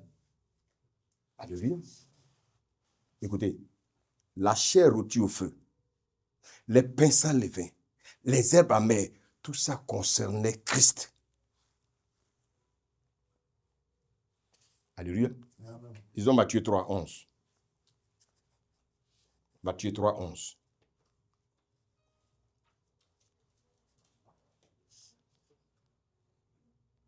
Matthieu 3. Oui, vas-y. Amen. Moi, je vous baptise. Moi, c'est Jean-Baptiste qui parle. Jean-Baptiste, c'est celui-là qui a préparé le chemin pour l'homme de feu qui devait venir. Oui, continue. Moi, je vous baptise d'eau Oui. pour vous amener à la repentance. Oui, continue. Mais celui qui vient, Mais celui qui vient, il y a un qui vient. Moi, je ne fais que préparer le chemin. Mais celui qui vient, c'est qui? Celui qui vient là, c'est qui? Frères et sœurs, voici le problème des gens. Les gens font tout dans le désordre. On dit, il y a quelqu'un qui vient. Donc, bien aimé, il y avait une préfiguration de quelqu'un qui venait venir exécuter ce qui a été prévu dans l'Ancien Testament. Tout l'Ancien Testament parle de Christ. Amen. Continue.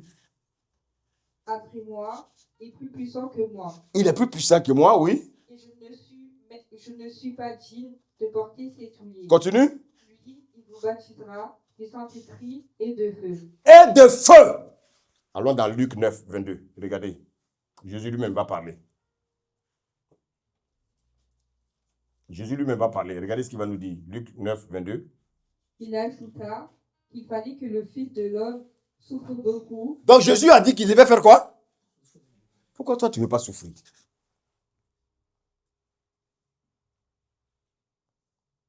Écoute-moi. Pourquoi toi tu ne veux pas souffrir? Quand tu souffres un peu,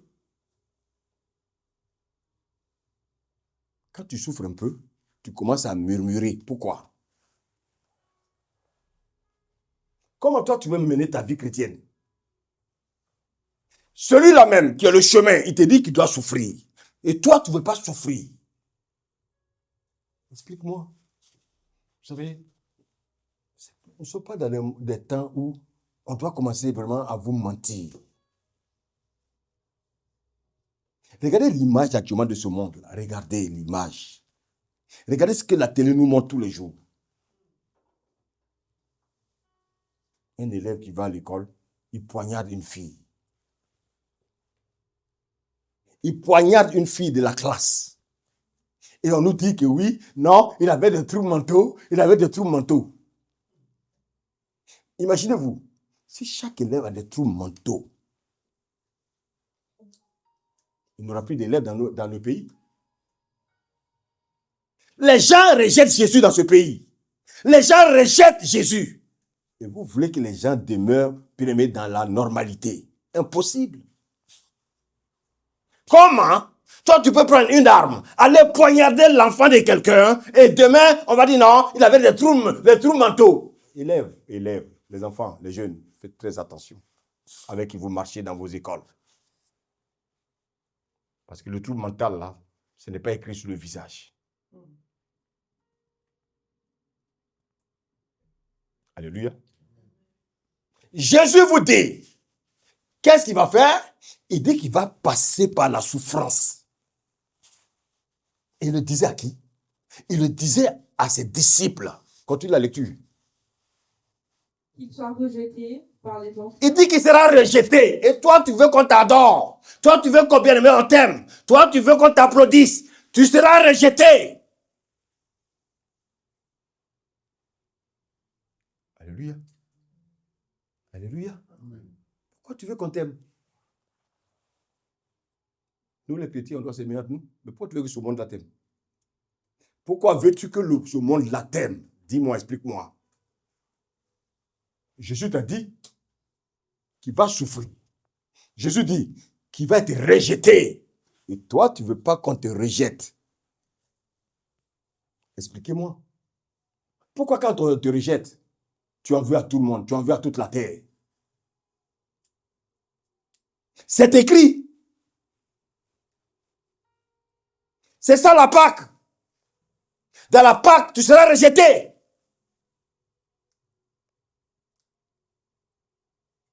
Dans la Pâque, tu vas souffrir. Tu dois passer outre. Mais bien-aimé, par la souffrance. Et ça, on n'enseigne pas ça aux églises. Les gens vont danser, ils boivent le vin, ils boivent quoi, et puis rentrent chez eux. Ça, c'est pas la Pâque. La Pâque, ça se vit tous les jours. Dites Amen.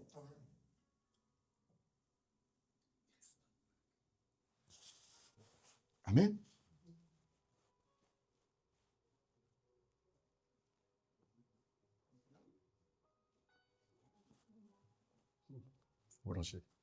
Amen. Et de Christ, notre Pâque a été immolé. Continue la lecture, s'il te plaît. Par les principaux sacrificateurs Oui. et par Des gens qui se disent enfants de Dieu rejettent Christ.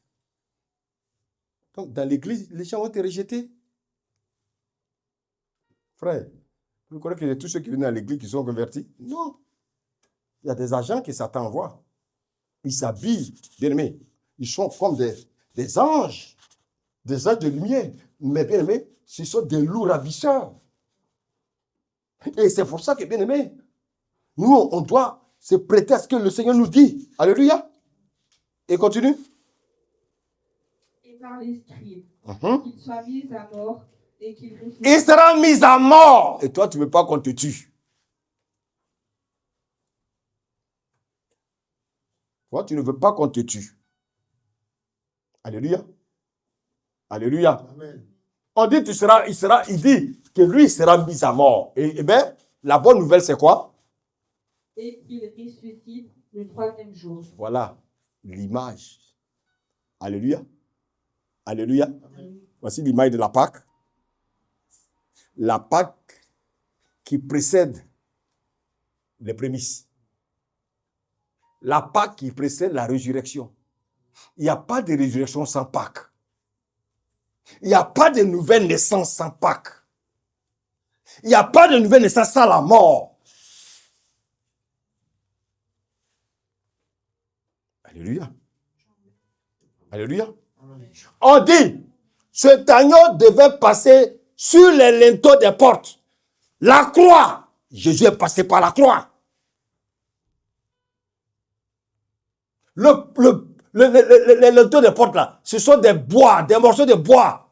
On dit qu'il y avait deux bois. Jésus est passé par là. Les deux bois, c'est l'image de la croix. La croix, c'est quoi? La croix, c'est la Pâque.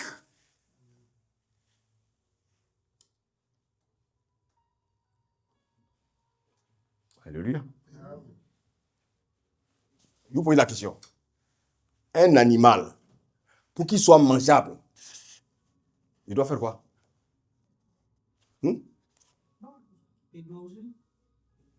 Oui. On ne mange pas un animal qui est égorgé. On mange un animal à quel stade? Quand il est rôti.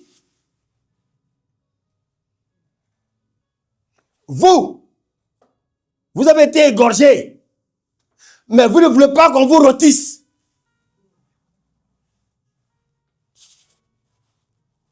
Les chrétiens dans les églises, ils disent qu'ils sont morts, mais ils ne veulent pas qu'être rôtis. Or, ce qui est mangeable ne peut qu'être rôti. On ne mange pas un animal, bien aimé, qui est chair. La chair, tu veux manger l'animal avec son sang? Il faut qu'il soit rôti. Jésus est l'animal qui a été rôti.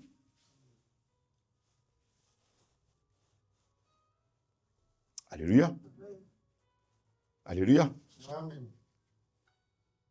Il faut que l'animal soit brûlé.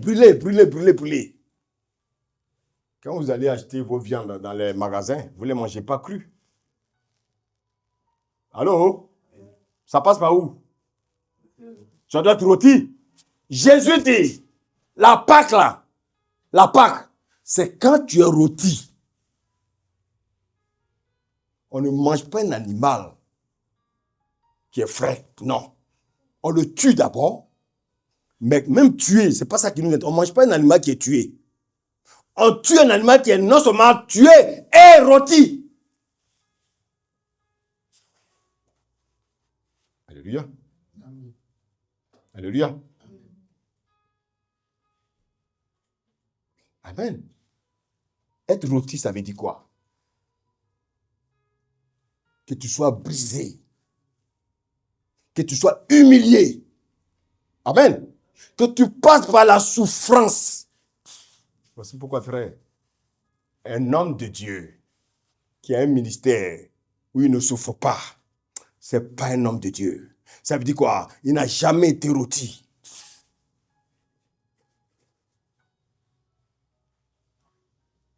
Allô? Tu as un ministère. Mais il faut que tu passes par, frère. Après la mort, il faut qu'on te rôtisse. Il faut qu'on te brûle.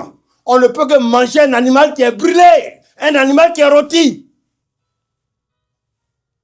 Chrétien, pourquoi tu passes ton temps à te plaindre?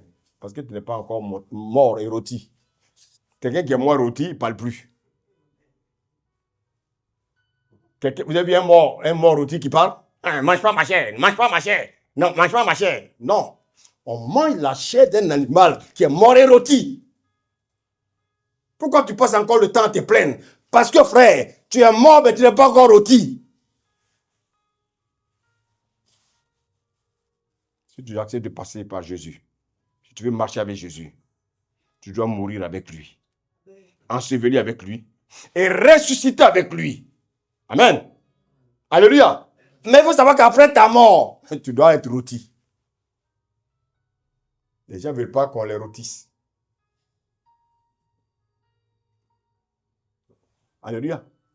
Voici pourquoi, frère, souvent dans l'église, Dieu va te donner des frères et des sœurs qui sont bizarres.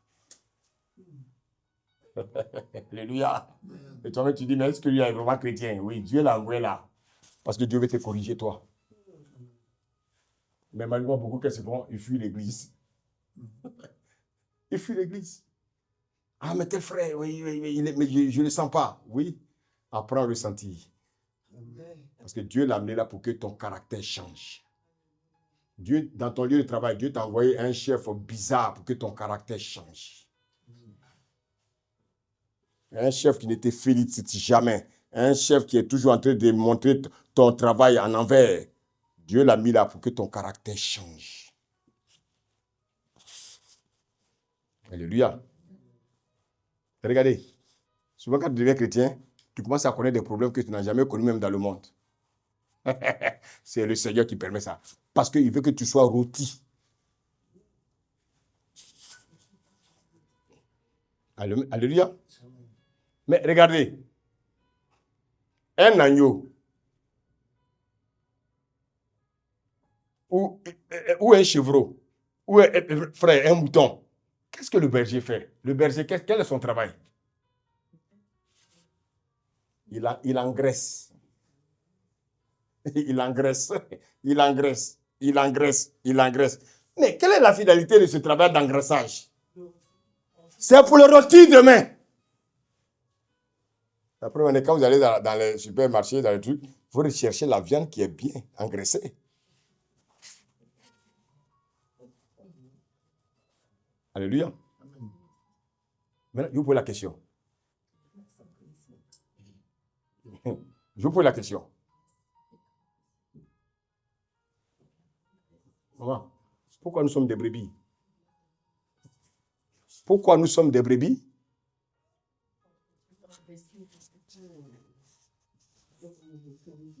Et puis? Être rôti, merci.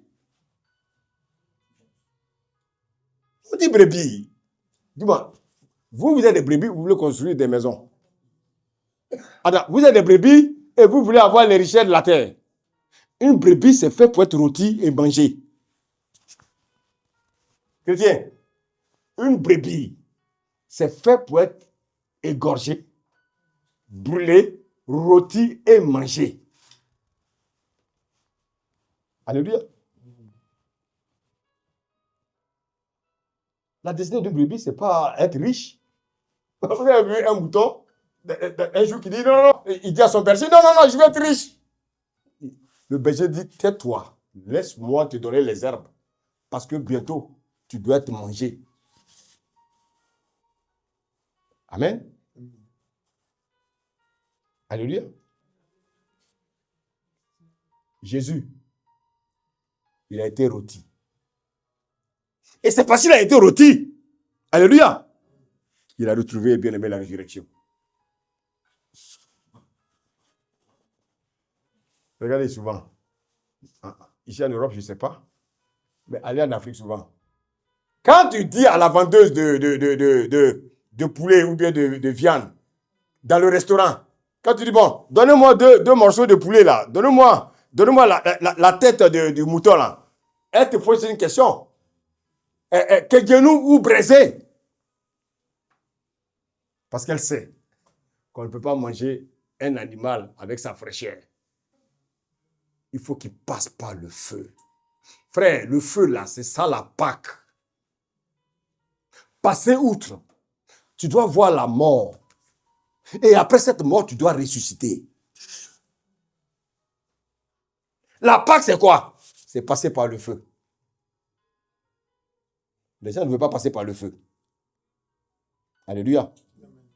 Si tu parles de Jésus, si tu dis que tu adores Jésus, ça veut dire que tu es braisable.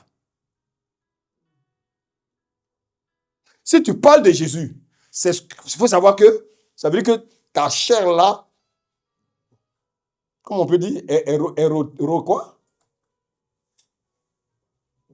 Ta chair doit être rôtie. On ne parle pas de Jésus comme ça en vain. On voit les gens, Jésus, Jésus, Jésus, Jésus. Les gens parlent de Jésus quand ça va chez eux. Mais quand ça ne va pas chez eux, on ne les entend plus. C'est parce que tu n'es pas encore rôti. Alléluia. L'agneau devait être rôti. Qu'est-ce que Jésus n'a pas connu? On l'a accusé faussement. Il a été conduit à l'abattoir. C'était pourquoi? C'était pour le tuer. Ça, c'est la première étape. La deuxième étape, c'était pour le rôtir. On va te critiquer. On va t'humilier. On va critiquer même Jésus devant toi. On a critiqué Jésus. On l'a traité même de magicien. On l'a traité de Belzébul. Vous savez ce que ça veut dire Belzébul? Celui qui chasse les mouches. Alléluia. Si tu veux ressembler à Christ, il faut que tu sois braisable. Si tu n'es pas braisable, tu ne peux pas ressembler à Christ. Alléluia. Frère, la Pâque, c'est notre disposition d'être braisable. La Pâque, c'est notre disposition, bien aimé, de te passer par le feu. Beaucoup parlent, beaucoup disent qu'ils prêchent, beaucoup disent qu'ils sont chrétiens, mais ils ne sont pas encore passés par le feu. Frère, il faut qu'on te rôtisse. Que le Seigneur vous garde. Que le Seigneur vous garde. Tu veux être un véritable chrétien? Il faut que tu passes par le feu. Passer par le feu, c'est ça la véritable Pâque. On ne peut pas marcher avec Christ sans souffrance. On ne peut pas marcher avec Christ sans, bien aimé, sans être humilié.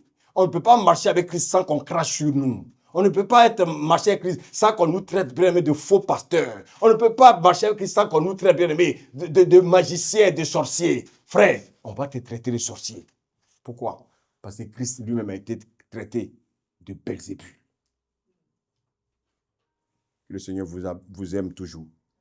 Et que sa grâce demeure sur vos vies. Amen. Prochainement, nous allons voir c'est quoi les herbes amères. Alléluia. Amen. Que Dieu vous garde. Amen.